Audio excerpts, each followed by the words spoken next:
Now, as we all know, social media has taken over the world as billions of people are on them every single day.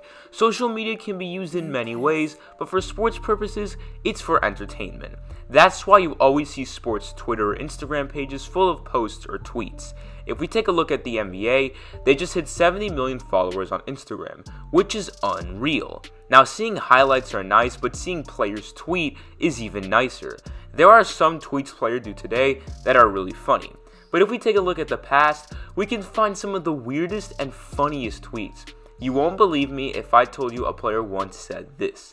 Ladies and gentlemen, let me present to you the weirdest and funniest tweets ever made by NBA players. Let's not waste any time, and let's get straight into it. Starting off with two guys who used to be one of the deadliest duos in the league, but when one of them left his team, they became enemies. I'm talking about Russell Westbrook and Kevin Durant. We're all aware of the time Russell Westbrook and Kevin Durant were best friends. They seemed like they got along very well, both on and off the court. But maybe Russ got a bit too comfortable. Back in August of 2009, when Westbrook was going into his sophomore year, he tweeted the following, quote, "At Kevin Durant 35, come on and be like daddy, LOL. If Westbrook tweeted that at KD today, he would have been trending on Twitter for a couple of days. Kevin Durant would reply to the tweet and he would say this. Now, as odd of a conversation this is, we can all agree that Kevin Durant is known for being a troll on the media. I mean, he literally tweeted out once saying he responds to more hate comments than love comments, but that's just who he is. And as for Westbrook, he's also tweeted some confusing things in the past, like when he literally just wrote his name, Russell Westbrook, as a tweet. So KD and Westbrook can be pretty wild on the media. But if there is one guy who doesn't care one bit about the criticism he could get, it would be Draymond Green. Draymond is known for being a trash talker and a guy who always tries to get into his opponent's head in the game. And on social media, he tends to call out people as well, like when he called out his haters after winning the NBA Finals. But if we go back to 2010, which was 2 years prior to him getting drafted, Draymond Green would roast former commissioner David Stern. He'd say, quote, "David Stern have too much money for his teeth to be looking like that. Unreal. Hashtag fail." But like I said the first time, this is who Draymond Green is, a man who loves tension and loves to get into the head of his opponents. Just after he won the finals, he quote tweeted ESPN's tweet of him showing up in black clothes for Game 6 and said, quote, "It was for a funeral." Then there was this picture that blew up on Twitter of him buying one of the Celtics finals merch, and on what was supposed to be the 2021-22 banner, he wrote, "Warriors? Nope. Maybe in 23. While Draymond likes being controversial, Paul George isn't scared to tell the truth. Let me explain. Back in 2009, Paul George was still attending Fresno State University. The team wasn't playing very well as they were struggling to have a winning percentage at .500. Paul George was so mad at his team that he tweeted the following, quote, "Disgusted with my team right now. They don't know what the F it means to work hard. They're basketball players that don't play basketball. What the F?" PG is pretty active on Twitter as he has tweeted over 16,000 times. And if you use Twitter's feature of searching a particular word a Twitter user has tweeted in the past, you will be able to find a bunch of other stuff George tweeted years ago. I'm sure he's gotten rid of the bad ones like this right here. So we've already seen a weird tweet, a roast tweet, and now a funny tweet.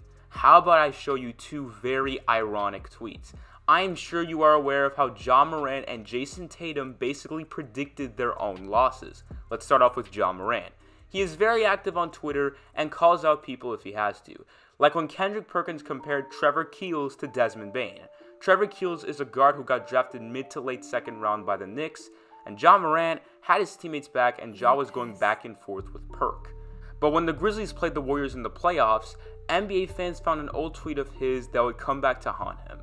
It was back in 2015 when the Warriors were playing the Cavaliers in the NBA Finals. Tweeted then saying, "Warriors in 6. What's funny is that not only did he correctly predict the Warriors winning the finals of that year, not only did he predict the fact he lost to the Warriors in that many games, but it was also in how many games the Warriors won this year's NBA Finals. This had people laughing, and I was one of them. Jason Tatum also did the same thing as he tweeted, quote, "Got Golden State in 6, back in 2015, and the rest was history." I wonder why both of these guys still haven't taken down those tweets. Now let's get to the final tweets of the video. So we're all aware of the LeBron stans and haters on Twitter. Anytime anything is tweeted about LeBron, Kobe, or MJ, they will always be there either complimenting or criticizing LeBron. Well, what if I told you an all-star in the league today was spam tweeting about LeBron 24/7? It was the one and only Damien Lillard.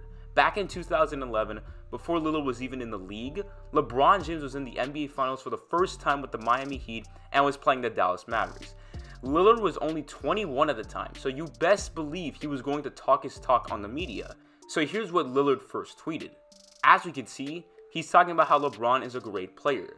But about a week before he tweeted that, he said this. Then just a month later, he did these 3 tweets right here calling out LeBron. I suggest you pause the video if you want to read these tweets. He's lucky Twitter wasn't as rough as it is today. But if we go back a few months, we could see another tweet Lillard did about LeBron. He says the following, quote, "I just tweeted LeBron James, LOL. I don't care if he says anything. I wouldn't respond to me neither. I still tweeted about LeBron." What I find really funny is that now these guys are really good friends and people were saying the two could team up, but it never happened. Let me know down in the comments if I missed any tweets or if I should do a part 2. Besides that, that'll be it for today's video, guys. Thanks for watching. I hope you enjoyed. If you're new to the channel, please consider to leave a like and subscribe. I would really appreciate that. And as always, I will see you all in the next video. I'm out.